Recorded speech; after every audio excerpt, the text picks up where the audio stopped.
Le collège du président, voilà ce que je vous propose de découvrir tout de suite avec le fondateur de cette entreprise, Alain Tanuji. Bonjour. Bonjour. Bienvenue. On va découvrir ce qu'est le collège du président, mais je trouve que c'est intéressant de peut-être parler un peu de votre parcours d'entrepreneur. C'est quoi votre histoire ? J'ai terminé mes études très jeune à HEC. J'étais benjamin de ma promotion. J'ai monté un certain nombre d'affaires.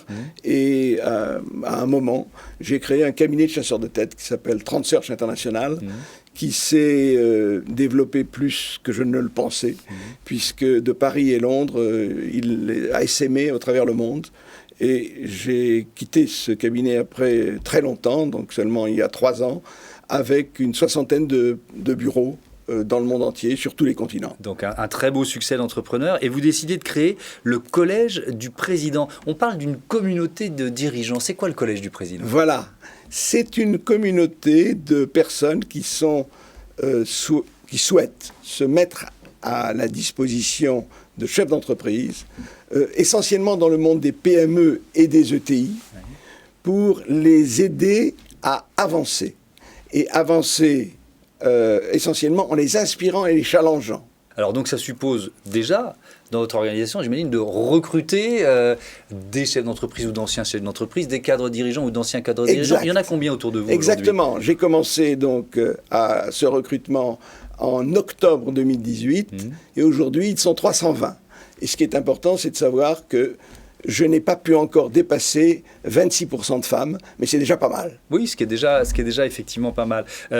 Imaginons, je suis un chef d'entreprise d'une PME et je veux faire appel au collège du président. Quelles sont les différentes étapes, en fait ? Comment ça marche ? Les étapes, c'est assez simple. Vous nous approchez. Moi, je commence par analyser votre problématique. Où en est votre entreprise ?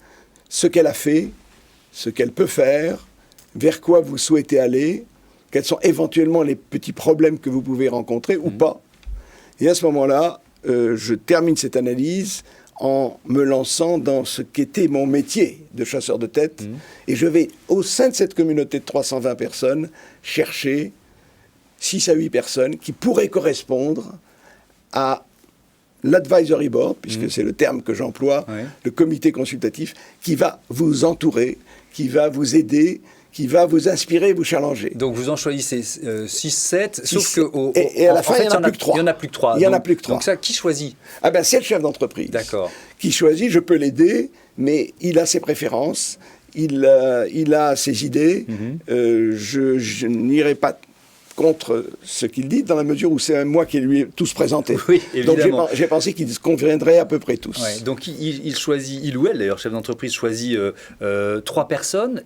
Ils ne se connaissent pas, donc il faut un premier rendez-vous, c'est ça ? Et voilà, il y a une première réunion de cadrage. C'est une réunion essentielle qui dure 2 à 3 heures, au cours de laquelle ils apprennent, d'abord, ils se présentent bien. On les avait déjà bien présentés, mais ils essayent de mieux se comprendre, de mieux se connaître et de mieux connaître de la voix même du chef d'entreprise, avec lequel ils ont signé un NDA. C'est très important, un accord de totale confidentialité. Bien donc, sûr. Ce qui se dit à l'intérieur ne se dit pas vers l'extérieur.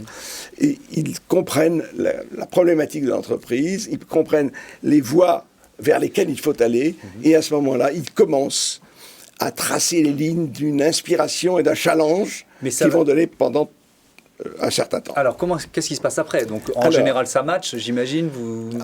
Jusqu'à maintenant, j'ai jamais eu de problème. Bon, okay. Et ce qui est très important, c'est que parmi eux, je nomme un facilitateur. C'est-à-dire que le chef d'entreprise ne préside pas son propre advisory board. Il est le sujet et l'objet de l'advisory board. Okay. Et c'est le facilitateur que j'ai choisi aussi parmi eux pour sa personnalité. Donc, qui est l'un des 3. Qui est l'un des 3. D'accord. Mais tout ceci est réfléchi avant, que j'ai choisi pour sa personnalité, sa capacité à être à même d'animer les débats, d'orienter ces débats et d'assister, de soutenir le chef d'entreprise dans sa réflexion. Ça dure combien de temps ? La réunion dure à peu près, dure 3 heures. Mais si mais c'est- ensuite, mais si ça match, Ah, j'arrive. ils partent pour combien J'y de temps arrive, ensemble? J'y arrive. C'est du distanciel, ça dure pas plus de 2 heures. Ouais. C'est du présentiel, ça dure 3 heures. Ok. Et on peut mixer les deux. Et pour ne rien vous cacher, en 2020, il y a eu énormément de distanciel. Aujourd'hui, J'imagine. c'est partagé. Alors, ils vont se retrouver combien de fois, je ne sais pas, par an, par exemple? Par an. Donc, au-delà de cette séance de cadrage, au-delà de cette phase préparatoire que je vous ai décrite tout à l'heure, le chef d'entreprise se dit, ou non, que c'est la formule qui lui convient. En général, il se le dit, puisqu'en général, jusqu'à maintenant, on n'a pas eu de problème de ce côté-là. Et là, il se lance sur une année renouvelable, pendant laquelle ils vont se réunir entre 4 et 6 fois dans l'année, pour des séances de 2 à 3 heures, 2 si c'est 6 fois, et 3 si c'est 4. Ouais.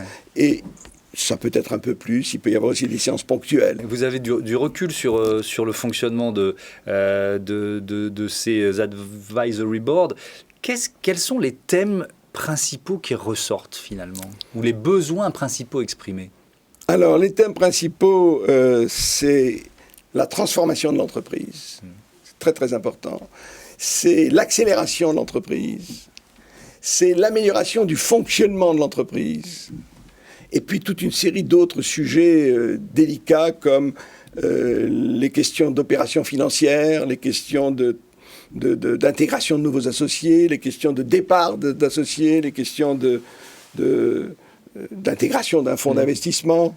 Il y a énormément de possibilités. Et puis aussi les questions de succession. Bien sûr. Car très souvent, les chefs d'entreprise pensent déjà à leur succession, tant en tant que dirigeants, et à ce moment-là, succession interne ou succession externe, voire familiale.